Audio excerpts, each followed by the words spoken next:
Hello and welcome to Fossil Arcade. So here it is, the Capcom Home Arcade. We saw it last week at the launch event, and since then I've been playing this unit provided by Koch Media for the purposes of a more intimate review. There are definitely some elephants still in the room, even with its release just around the corner. So let's dig in. Even though I've been looking forward to the Home Arcade all year, I know it's got a love or hate vibe. Because of the design, the emulation and the price. For £200 you get 16 pre-installed CPS 1 and 2 titles, including 4 beat-em-ups, 4 shmups and 4 fighting games, with some clever miscellaneous choices filling out the rest. The Home Arcade isn't currently functional as a controller for outside PC or console gaming.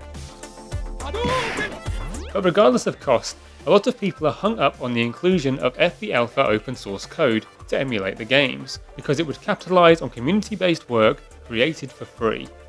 Koch Media seems to have stripped the FB Alpha inclusion, but is still working with Barry Harris, the face of FB Alpha. Because it was all a bit controversial, the changes to the emulation are being kept pretty quiet, with release dates outside Europe and Australia still unknown.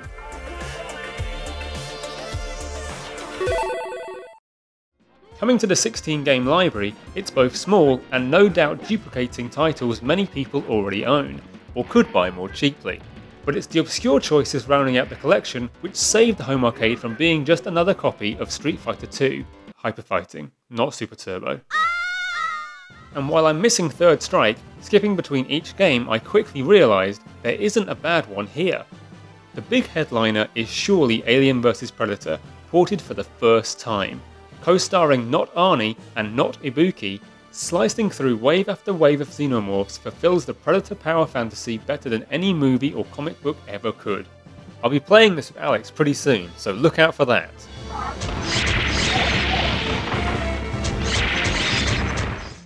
Undeniably, the quantity of games will leave many people wondering how the system manages to cost so much. A lot of it comes from the two-player focus. With a pair of built-in Sanwa sticks and buttons, this is premium hardware designed for professional use. They could have gone with cheaper parts, but there's no need to worry about them wearing out anytime soon. A lot of people don't like the lurid design either, and having 16 individually printed buttons definitely increased the cost as well. I quite like it though. I think it makes a pretty clear statement. Capcom is arcade games, or our logo is the entire controller. Fuck you. Cyberbots is for anyone who saw the last Godzilla movie and felt nothing really happened. 12 robots take each other to task in a teeming metropolis, at the bottom of the ocean, and on a satellite, burning up on re-entry. The action never stops in this jaw-dropping 2D fighter you've probably never heard of. Cyberbots is actually a spin-off of Armored Warriors, which is also on the Home Arcade. It might be more robot carnage than you deserve.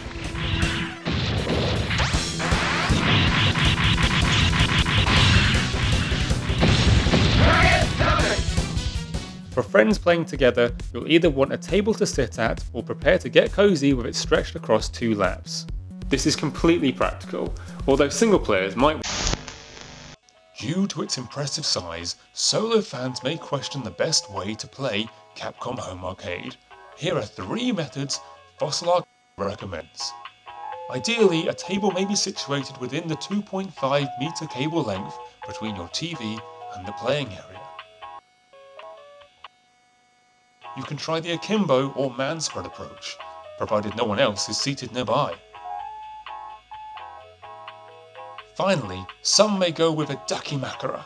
Placing a medium width pillow below the overhanging side, you'll be balanced while smashing alone. Super Puzzle Fighter 2 Turbo is more than just a name recognition cash grab. No other head-to-head puzzle fighter maximises competitive play like this. Gems fall down and you shatter them with matching crash gems, sending counters over to disrupt your opponent.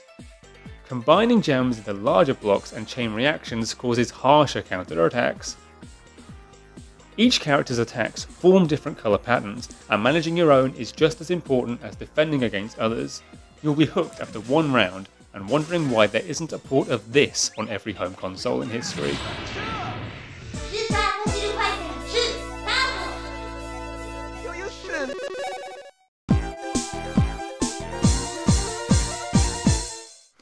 The final selling point to cover is Wi-Fi for online leaderboards, although it's expected to do a lot more.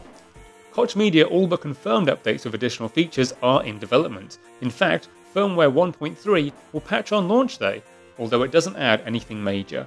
With the short games list, people may expect updates to include extra titles. That's definitely what the development team wants, but we were told the Home Arcade needs to find its audience first, with extra features coming second. That's exactly why details on new features are being kept quiet, but I'd argue that promoting post-launch extras would actually help the system, and I'm not talking about games.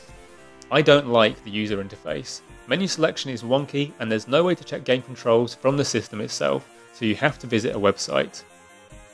I want reassurance that it is going to get firmware updates, because the UI isn't quite right and it could use some more kind of quality of life stuff in the back end so that we can change the filters, wallpapers, game settings.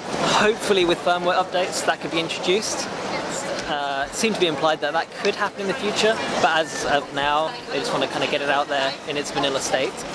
The extra games would be the holy grail, but I wouldn't expect that personally. Overall, I quite like the Capcom Home Arcade, but it's hard to recommend something based on its potential rather than its face value benefits. £200 is big, and some of these games are far from exclusive. You'll have to love this thing before you own it, and that's the advice I would give to anybody thinking of getting one. Do you love these games, and how many of them do you already own? Do you love having an arcade stick on your lap? Are you okay crossing your fingers for firmware updates? If you say yes to all these things, go ahead and make your purchase. But £200, that's too big for maybes. Thanks for watching Fossil Arcade, see you around.